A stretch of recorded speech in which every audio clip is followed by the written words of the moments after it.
செய்திகள் வாசிப்பவர் சிவசக்தி ஸ்டாலின்.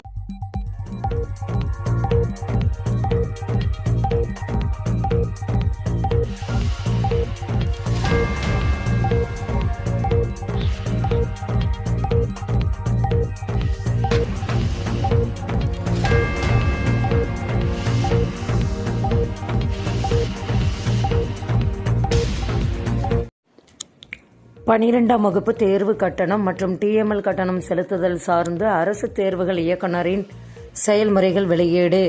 12ஆம் வகுப்பு கட்டணம் மற்றும் டிஎம்எல் கட்டணம் செலுத்துதல் சார்ந்த அரசு தேர்வு இயக்குநரின் செயல்முறைகள் வெளியிடப்பட்டுள்ளன. மேலும் விவரங்களுக்கு www.tml.com என்ற இணையதளத்தை பார்க்கலாம். தமிழகத்தில் கல்லூரி மாணவர்களுக்கு டிசம்பர் 19 முதல் இலவச மடிக்கணினி. தமிழகம் முழுவதும் முதல் கட்டமாக கல்லூரி மாணவிகள் 10 லட்சம் பேருக்கு இலவச மடிக்கணினி வழங்கும் திட்டத்தை முதல்வர் மு.க.ஸ்டாலின் டிசம்பர் 19ஆம் தேதி தொடக்கி வைக்கிறார். மே 17இல் ஜேஇஇ பிரதான தேர்வு. பொறியியல் படிப்புகளுக்கான ஜேஇஇ பிரதான தேர்வு மே 17இல் நடைபெற உள்ளது. நாடு முழுவதும் உள்ள ஐஐடி, ஐஏஎஸ்சி போன்ற மத்திய உயர்கல்வி நிறுவனங்களில் இளங்கலை படிப்புகளில் சேர ஒருங்கிணைந்த நுழைவுத் தேர்வில் தேர்ச்சி பெற வேண்டும். இது ஜேஇஇ முதன்மை தேர்வு, பிரதான தேர்வு என 2 கட்டமாக நடத்தப்படுகிறது.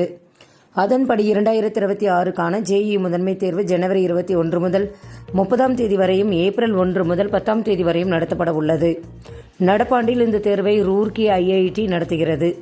மேலும் விவரங்களுக்கு www.jeeadvance.ac.in என்ற இணையதளத்தை பார்க்கலாம். பொறியியல் கல்லூரி, பாலிடெக்னிக் வளாகங்களில் 3 மாதத்திற்கு ஒரு முறை பாதுகாப்பு தணிக்கை.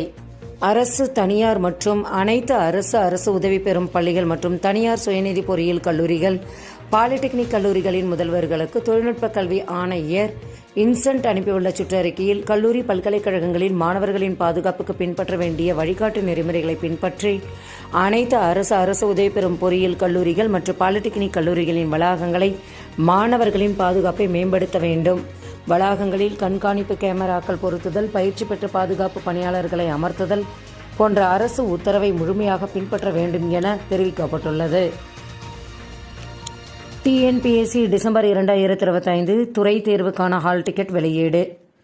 டிஎன்பிஎஸ்சி டிசம்பர் 2025 துறை தேர்வுக்கான ஹால் டிக்கெட் வெளியிடப்பட்டுள்ளன. மேல விவரங்களுக்கு www.tnpsc.government.in என்ற இணையதளத்தை பார்க்கலாம். செய்திகள் நிறைவடைந்தன. வணக்கம்.